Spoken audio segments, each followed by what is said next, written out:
ओ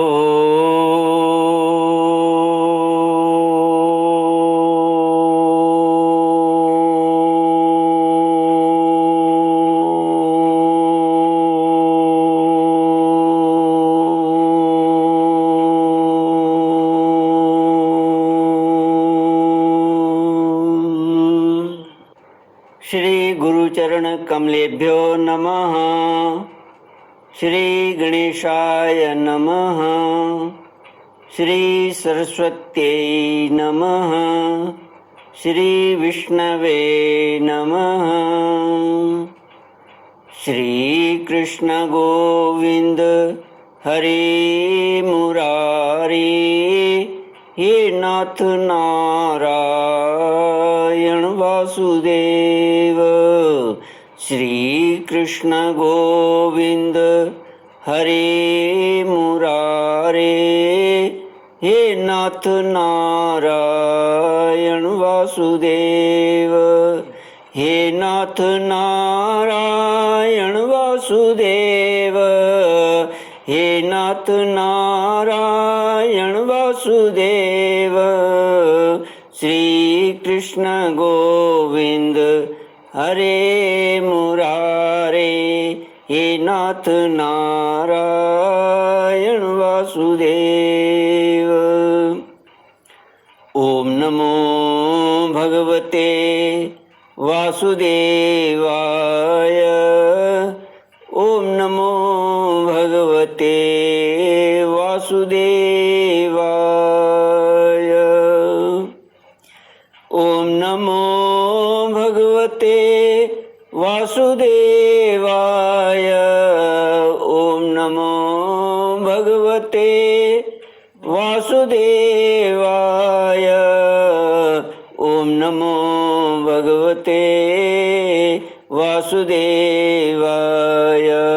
ओम नमो भगवते वासुदेवाय। कृष्णाय वासुदेवाय हरये परमात्मने प्रणत क्लेशनाशाय गोविंदाय नमो नमः। सच्चिदानंद रूपाय विश्वोत्पत्त्यादिहेतवे तापत्रय विनाशाय श्री कृष्णाय वयं नमः। कृष्णाय वासुदेवाय हरये परमात्मने प्रणत क्लेशनाशाय गोविंदाय नमो नमः। सच्चिदानंद रूपाय विश्वोत्पत्त्यादिहेतवे तापत्रय विनाशाय श्री कृष्णाय वयं नमः। सच्चित आनंद स्वरूप परमात्मा जो सृष्टि के उत्पत्ति, पालन और श्रृंगार करता है तथा जीवों के आध्यात्मिक, आदि दैविक, आदि भौतिक तापों को नष्ट करने वाले हैं, अर्थात जीवों के मानसिक, शारीरिक और भौतिक दुखों को दूर करने वाले हैं, उन श्री कृष्ण भगवान को हम नमस्कार करते हैं। श्री कृष्ण गोविंद हरे मुरारे, हे नाथ नारायण वासुदेव। श्रीमद् भागवत चतुर्थ स्कंद 39 श्लोक 52 से। नारद उवाच प्रश्न एवं हि संचिन्नो भवतः पुरुषर्षभ, अत्र मे वदतो गुह्यं निशामय सुनिश्चितं। क्षुद्रञ्चरं सुमनसां शरणे मिथित्वा, रक्तं षडङ्घ्रिगणसामसु लुब्धकर्मण अग्रे वृक्कान्न सुतृप्तो विगण्ययान्तं। पृष्ठे मृगं मृगय लुब्धकबाणभिन्नम्। श्रीमद् भागवत चौथा स्कंद 29वां अध्याय श्लोक 52 से श्री नारद जी कहते हैं प्राचीन बरही राजा को, हे पुरुषश्रेष्ठ, यहाँ तक जो कुछ कहा गया है उससे तुम्हारे प्रश्न का उत्तर हो गया। अब मैं एक भली भांति निश्चित किया हुआ गुप्त साधन बताता हूँ, ध्यान देकर सुनो। पुष्प वाटिका में अपनी हरिणी के साथ विहार करता हुआ एक हरिण मस्त घूम रहा है। वह दूब आदि छोटे छोटे अंकुरों को चर रहा है। उसके कान भौरों के मधुर गुंजार में लग रहे हैं। उसके सामने ही दूसरे जीवों को मारकर अपना पेट पालने वाले भेड़िए ताक लगाए खड़े हैं और पीछे से शिकारी व्याध ने बींधने के लिए उस पर बाण छोड़ दिया है, परंतु हरिण इतना विशुद्ध है कि उसे इसका कुछ भी पता नहीं है। एक बार इस हरिण की दशा पर विचार करो। श्री नारद जी कहते हैं, राजन, इस रूपक का आशय सुनो। यह मृत प्राय हरिण तू ही हो। तुम अपनी दशा पर विचार करो। पुष्पों की तरह ये स्त्रियां केवल देखने में सुंदर हैं। इन स्त्रियों के रहने का घर ही पुष्प वाटिका है। इसमें रहकर तुम पुष्पों के मधु और गंध के समान क्षुद्र सकाम कर्मों के फल रूप जीव और जननेन्द्रिय को प्रिय लगने वाले भोजन तथा स्त्री संग आदि तुच्छ भोगों को ढूंढ रहे हो। स्त्रियों से घिरे रहते हो और अपने मन को तुमने उन्हीं में फंसा रखा है। स्त्री पुत्रों का मधुर भाषण ही भौरों का मधुर गुंजार है। तुम्हारे कान उसी में अत्यंत आसक्त हो रहे हैं। सामने ही भेड़ियों के झुंड के समान काल के अंश दिन और रात तुम्हारी आयु को हर रहे हैं, परंतु तुम उनकी कुछ भी परवाह न कर गृहस्थी के सुखों में मस्त हो रहे हो।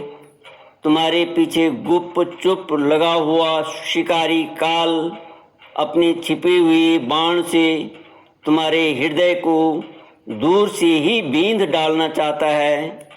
इस प्रकार अपने को मृग की सी स्थिति में देखकर तुम अपने चित्त को हृदय के भीतर निरुद्ध करो और नदी की भांति प्रवाहित होने वाली श्रवणेन्द्रिय की बाह्य वृत्ति को चित्त में स्थापित करो, अंतर्मुखी करो।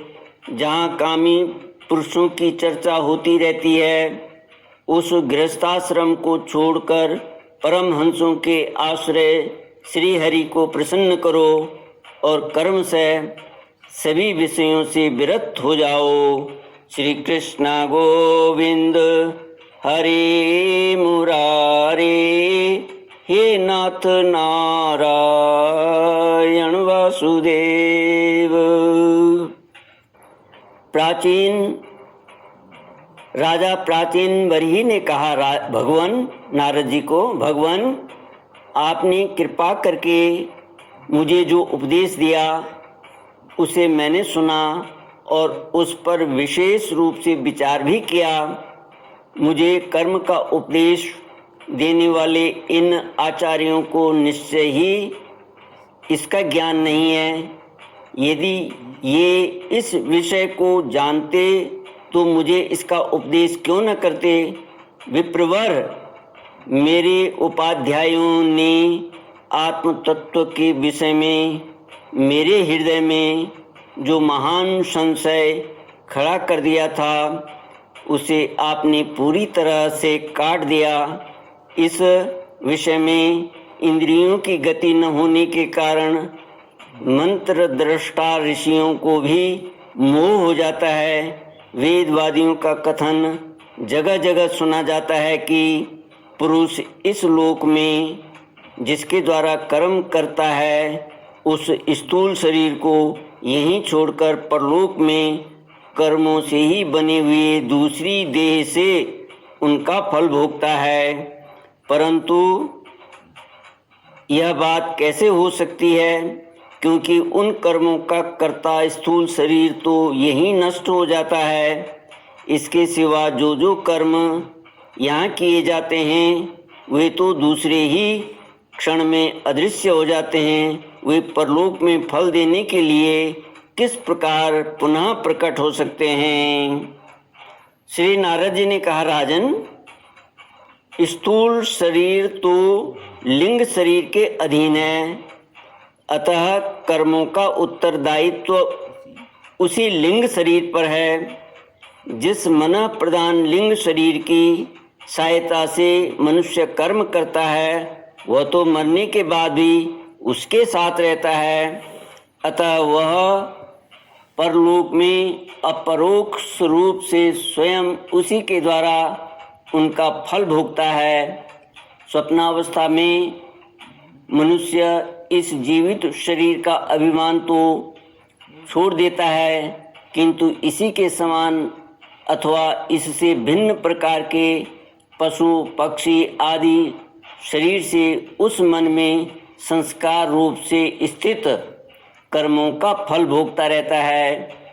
इस मन के द्वारा जीव जिन स्त्री पुत्र आदि को ये मेरे हैं और देह आदि को यह मैं हूँ ऐसा कहकर मानता है, उनके लिए किए हुए पाप पुण्य आदि रूप कर्मों को भी यह अपने ऊपर ले लेता है और उनके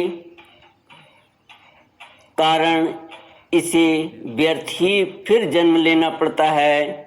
जिस प्रकार ज्ञानेंद्रिय और कर्मेंद्रिय दोनों की चेष्टाओं से उनके प्रेरक चित्त का अनुमान किया जाता है, उसी प्रकार चित्त की भिन्न भिन्न प्रकार की वृत्तियों से पूर्व जन्म के कर्मों का भी अनुमान होता है। अतः कर्म अदृष्ट रूप से फल देने के लिए कालांतर में मौजूद रहते हैं। कभी कभी देखा जाता है कि जिस वस्तु का इस शरीर से कभी अनुभव नहीं किया जाता, जिसे न कभी देखा न सुना ही, उसका स्वप्न में वह जैसी होती है वैसा ही अनुभव हो जाता है। राजन, तुम निश्चय मानो कि लिंग देह के अभिमानी जीव को उसका अनुभव पूर्व जन्म में हो चुका है, क्योंकि जो वस्तु पहले अनुभव की हुई नहीं होती उसकी मन में वासना भी नहीं हो सकती।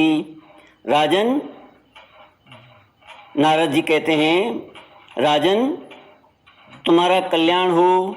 मन ही मनुष्यों के पूर्व रूपों को तथा भावी शरीर आदि को भी बता देता है, और जिनका भावी जन्म होने वाला नहीं होता है उन तत्ववेताओं की विदेह मुक्ति का पता भी उसके मन से ही लग जाता है। कभी कभी स्वप्न में देश काल अथवा क्रिया संबंधी ऐसी बातें भी देखी जाती हैं जो पहले कभी देखी या सुनी नहीं गईं, जैसे पर्वत की चोटी पर समुद्र, दिन में तारे अथवा अपना सिर कटा दिखाई देना इत्यादि। इनके देखने में निद्रा दोष को ही कारण मानना चाहिए। मन के सामने इंद्रियों के अनुभव होने योग्य पदार्थ ही भोग रूप में बार बार आते हैं और भोग समाप्त होने पर चले जाते हैं। ऐसा कोई पदार्थ नहीं आता जिसका इंद्रियों से अनुभव ही न हो सके। इसका कारण यही है कि सब जीव मन सहित हैं। साधारणतया तो सब पदार्थों का क्रमशः ही भान होता है, किंतु यदि किसी समय भगवत चिंतन में लगा हुआ मन विशुद्ध सत्व में स्थित हो जाए तो उसमें भगवान का संसर्ग होने के साथ एक समस्त विश्व का भी भान हो सकता है। एक साथ समस्त विश्व का भी भान हो सकता है। जैसे राहु दृष्टि का विषय न होने पर भी प्रकाशात्मक चंद्रमा के संसर्ग से दिखने लगता है। राजन, जब तक गुणों का परिणाम एवं बुद्धि, मन, इंद्रिय और शब्द आदि विषयों का संघात यह अनादि लिंग देह बना हुआ है, तब तक जीव के अंदर स्थूल देह के प्रति मैं मेरा इस भाव का अभाव नहीं हो सकता। सुषुप्ति, मूर्छा, अत्यंत दुख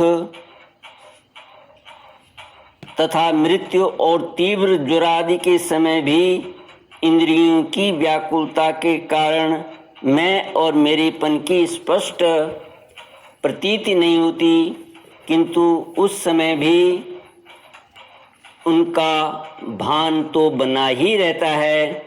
जिस प्रकार अमावस्या की रात्रि में चंद्रमा रहते हुए भी दिखाई नहीं देता, उसी प्रकार युवावस्था में स्पष्ट प्रतीत होने वाला यह एकादश इंद्रिय विशिष्ट लिंग शरीर गर्भावस्था और बाल्यकाल में रहते हुए भी इंद्रियों का पूर्ण विकास न होने के कारण प्रतीत नहीं होता।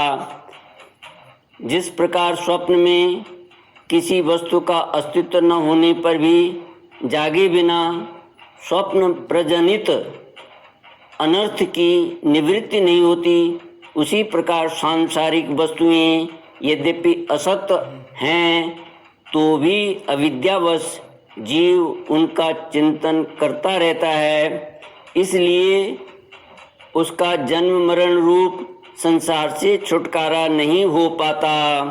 श्री कृष्ण गोविंद हरे मुरारे, हे नाथ नारायण वासुदेव। इस प्रकार पंच तन मात्राओं से बना हुआ तथा 16 तत्वों के रूप में विकसित यह त्रिगुणमय संघाती लिंग शरीर है।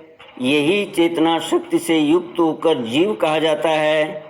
इसी के द्वारा पुरुष भिन्न भिन्न देहों को ग्रहण करता और त्यागता है तथा इसी से उसे हर्ष, शोक, भय, दुख और सुख आदि का अनुभव होता है। जिस प्रकार जोंक जब तक दूसरे तृण को नहीं पकड़ लेती तब तक पहले को नहीं छोड़ती, उसी प्रकार जीव मरण काल उपस्थित होने पर भी जब तक देह आरंभक कर्मों की समाप्ति होने पर दूसरा शरीर प्राप्त नहीं कर लेता, तब तक यह पहले शरीर के अभिमान को नहीं छोड़ता। राजन, यह मन प्रधान लिंग शरीर ही जीव के जन्मादि का कारण है। जीव जब इंद्रिय जनित भोगों का चिंतन करते हुए बार बार उन्हीं के लिए कर्म करता है, तब उन कर्मों के होते रहने से अविद्यावश वह देह आदि के कर्मों में बंध जाता है। अतएव उस कर्म बंधन से छुटकारा पाने के लिए संपूर्ण विश्व को भगवद रूप देखते हुए सब प्रकार श्री हरि का भजन करो। उन्हीं से इस विश्व की उत्पत्ति और स्थिति होती है तथा उन्हीं में लय होता है। श्री मैत्रेय जी कहते हैं, विदुर जी, भक्त श्रेष्ठ श्री नारद जी ने राजा प्राचीन बरही को जीव और ईश्वर के स्वरूप का दिग्दर्शन कराया। फिर वे उनसे विदा लेकर सिद्धलोक को चले गए। तब राज ऋषि प्राचीन बरही भी प्रजा पालन का भार अपने पुत्रों को सौंपकर तपस्या करने के लिए कपिल आश्रम को चले गए। वहाँ उन वीरवर ने समस्त विषयों की आसक्ति छोड़ एकाग्र मन से भक्ति पूर्वक श्री हरि के चरण कमलों का चिंतन करते हुए सारूप्य पद प्राप्त किया। निष्पाप विदुर जी, देव ऋषि नारद के परोक्ष रूप से कहे हुए इस आत्मज्ञान को जो पुरुष सुनेगा या सुनाएगा वह शीघ्र ही लिंग देह के बंधन से छूट जाएगा। देव ऋषि नारद के मुख से निकला हुआ यह आत्मज्ञान भगवान मुकुंद के यश से संबंध होने के कारण त्रिलोकी को पवित्र करने वाला, अंतःकरण का शोधक तथा परमात्म पद को प्रकाशित करने वाला है। जो पुरुष इसकी कथा सुनेगा वह समस्त बंधनों से मुक्त हो जाएगा और फिर उसे इस संसार चक्र में नहीं भटकना पड़ेगा। विदुर जी, गृहस्थाश्रमी पुरंजन के रूपक से परोक्ष रूप में कहा हुआ यह अद्भुत आत्मज्ञान मैंने गुरुजी की कृपा से प्राप्त किया था। इसका तात्पर्य समझ लेने से बुद्धि युक्त जीव का देहाभिमान निवृत्त हो जाता है तथा उसका परलोक में जीव किस प्रकार कर्मों का फल भोगता है वह संशय भी मिट जाता है। श्री कृष्ण गोविंद हरे मुरारे, हे नाथ नारायण वासुदेव। इति श्रीमद्भागवते महापुराणे पारमहंस्यां संहितायां चतुर्थस्कन्धे विदुरमैत्रेयी संवादे प्राचीनवरिः नारद संवादो नामैकोनत्रिंशोऽध्यायः। ओम पूर्णमद पूर्णमिदं पूर्णात् पूर्णमुदच्यते पूर्णस्य पूर्णमादाय पूर्णमेवावशिष्यते। ओम शांति शांति शांति। हरि ओम। श्री गुरुभ्यो नमः। हरि ओम।